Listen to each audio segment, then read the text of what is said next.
சென்னைனாலே 20, 30 வருஷத்துக்கு முன்னாடி எல்லாருக்கும் நினைவுக்கு வந்த இடம், தமிழர்களோட பெருமையும், வள்ளுவரோட புகழையும் நமக்கு சொல்ற இடம், சென்னையோட மையப்பகுதியில அமைஞ்சிருக்கிற இடம் தான் வள்ளுவர் கோட்டம். சமீபத்துல இந்த இடம் புதுப்பிக்கப்பட்டிருக்கு. மறுபடியும் மக்களை ஈர்க்கும் ஒரு இடமா மாறி இருக்கு. வாங்க புத்தம் புதிய வள்ளுவர் கோட்டத்தை சுற்றி பார்க்கலாம்.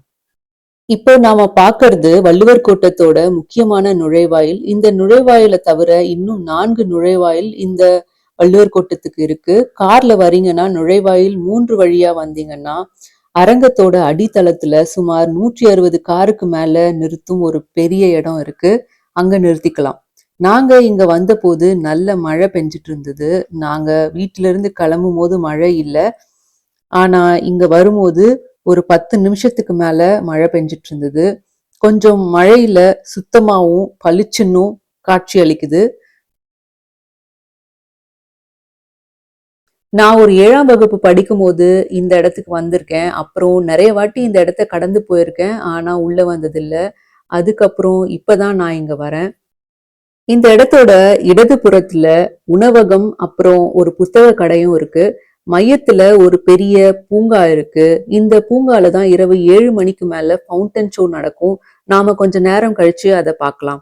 வலது புறத்துல ஃபவுண்டன் கேலரின்னு போட்டிருக்காங்க. நாங்க போனப்போ அது மூடிதான் இருந்தது. இந்த இடத்துல இருந்து பார்க்கும்போது அறம் பொருள் இன்பம்னு திருக்குறளோட 3 பகுதியை குறிக்கும் விதமா அமைச்சிருக்காங்க இந்த பூங்கால. வள்ளுவர் கோட்டத்தோட வரலாறு பாத்தீங்கன்னா 1970கள்ல அப்போ முதலமைச்சரா இருந்த கருணாநிதி அவர்கள் வள்ளுவர் கோட்டத்தை அமைக்கும் திட்டத்தை உருவாக்கி அதை செயல்படுத்தினாரு. 1974 செப்டம்பர் 15 அன்னைக்கு அடிக்கல் நாட்டினாரு. அப்புறம் 1976ஆம் ஆண்டு ஏப்ரல் 15ஆம் தேதி அப்போ குடியரசுத் தலைவரா இருந்த ஃபக்ருதீன் அலி அகமது அவர்கள் வள்ளுவர் கோட்டத்தை திறந்து வச்சாரு. சமீபத்துல 2025ல ஸ்டாலின் அவர்கள் 80 கோடி ரூபாய் செலவுல இந்த வள்ளுவர் கோட்டத்தை புதுப்பிச்சு இளைய தலைமுறையினரும் ஈர்க்கும் வகையில நாம இப்ப பாக்குற இந்த புதிய வள்ளுவர் கோட்டத்தை திறந்து வச்சிருக்காரு.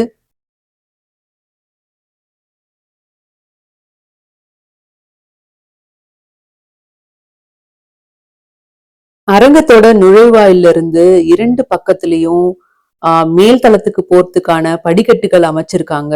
இந்த முதல் தளத்துல இருந்து பார்க்கும்போது கீழே இருக்கிற பூங்கா ரொம்ப அழகா தெரியுது. வாங்க மேல் தளத்துல என்ன இருக்குன்னு பார்க்கலாம். வள்ளுவர் கோட்டம்னாலே எல்லாருக்கும் நினைவுக்கு வர்றது இந்த தேர் தான். இந்த தேரோட மேல் பகுதியை தான் நாம இங்க இருந்து பாக்குறோம்.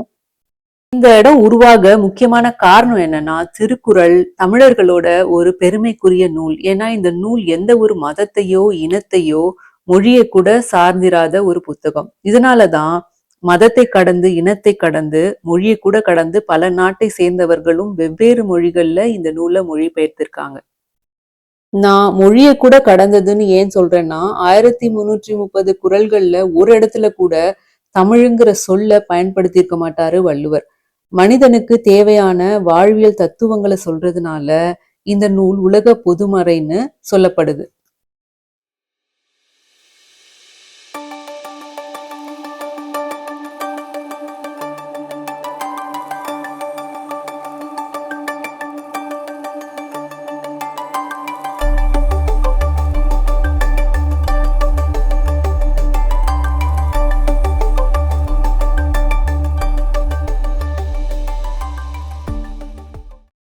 மேல் தளத்துல திருவள்ளுவர் ஓவியம் வரைஞ்சு வச்சிருக்காங்க. ட்ரோன் ஷாட் எடுக்கிறோம்னா இந்த ஓவியம் பிரம்மாண்டமா தெரியும். புகைப்படம் எடுப்பதற்கு இந்த இடம் ரொம்ப சிறந்த இடம். வள்ளுவர் கோட்டம் முழுக்கவே புகைப்படம் எடுக்க நிறைய இடங்கள் இருக்கு.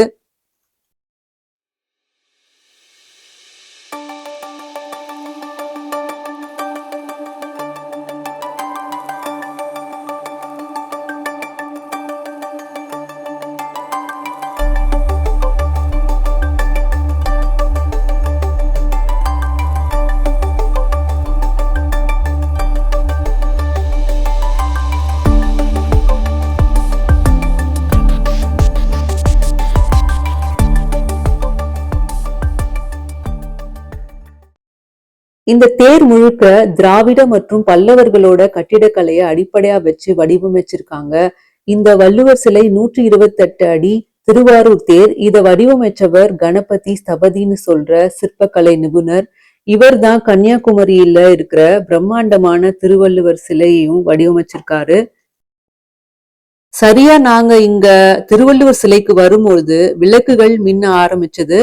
ஒரு ஒரு வண்ணத்திலையும் திருவள்ளுவர் சிலை ரொம்ப அழகா தெரிஞ்சது.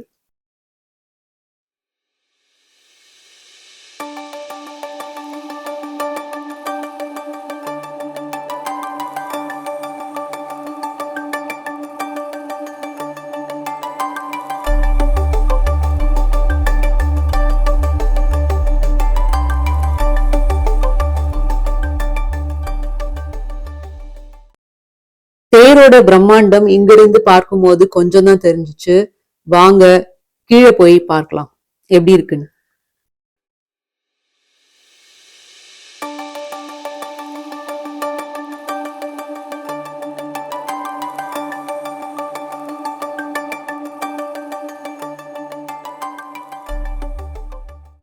இதுதான் அரங்கத்தோட வெளிப்புறம். இது யாழி மாதிரி வடிவமைச்சிருக்காங்க. இந்த ஒளியில இது ரொம்ப அழகா தெரியுது. அரங்கத்தோட வெளியில இந்த மாதிரி பூங்காக்களும் விளக்குகளும் அமைச்சிருக்காங்க. மாலை நேரத்துல பார்க்கும்போது இது இந்த விளக்கோட ஒளியில ரொம்ப அழகா தெரியுது.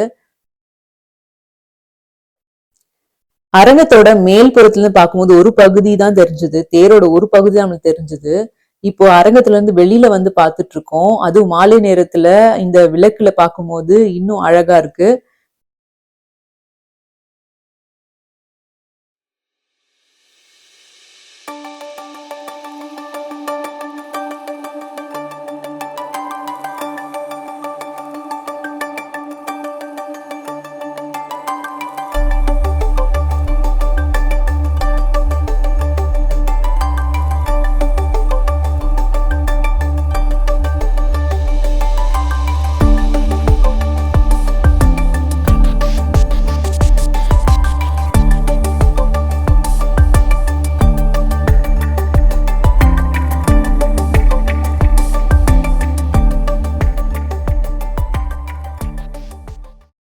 இப்ப நீங்க பாக்குறது ஐயன் வள்ளுவர் அரங்கம். இதுக்குள்ள 1500 பேருக்கு மேல அமரக்கூடிய ஒரு மிகப்பெரிய அரங்கம் இருக்குன்னு சொல்றாங்க.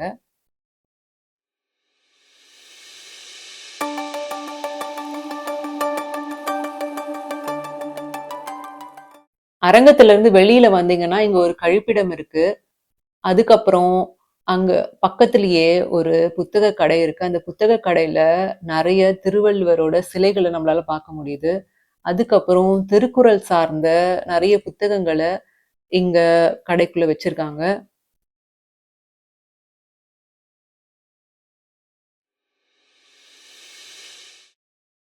இங்க வெளியில சுத்திகரிக்கப்பட்ட குடிநீர்ன்னு சொல்லி ஒரு தனி இடம் இருக்கு.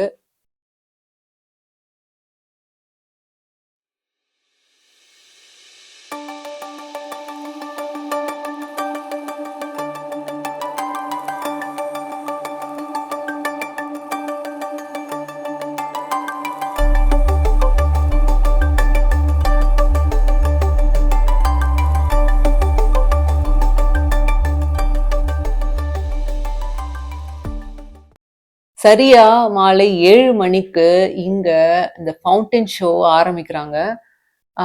வண்ணங்களாலேயும், இசையாலேயும் இந்த ஃபவுண்டன் ஷோ வந்து நம்மள ரசிக்க வைக்குது.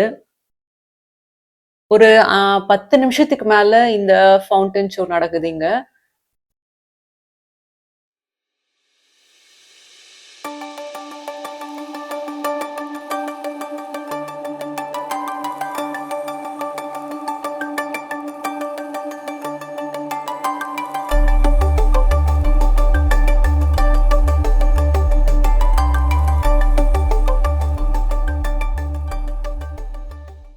பிரம்மாண்டமான தேர், திருவள்ளுவர் சிலை, இசைக்கேற்ற மாதிரி நடனமாடும் நீரூற்று, ஃபவுண்டன் ஷோ, சுற்றி எங்க பார்த்தாலும் பூங்கா, ஒரு மாலை பொழுத குடும்பத்தோட சேர்ந்து கழிக்கணும்னு நினைச்சீங்கன்னா அதற்கு ஏற்ற இடம் தான் இந்த வள்ளுவர் கோட்டம். இந்த காணொளி உங்களுக்கு பிடிச்சிருந்தா லைக் பண்ணுங்க.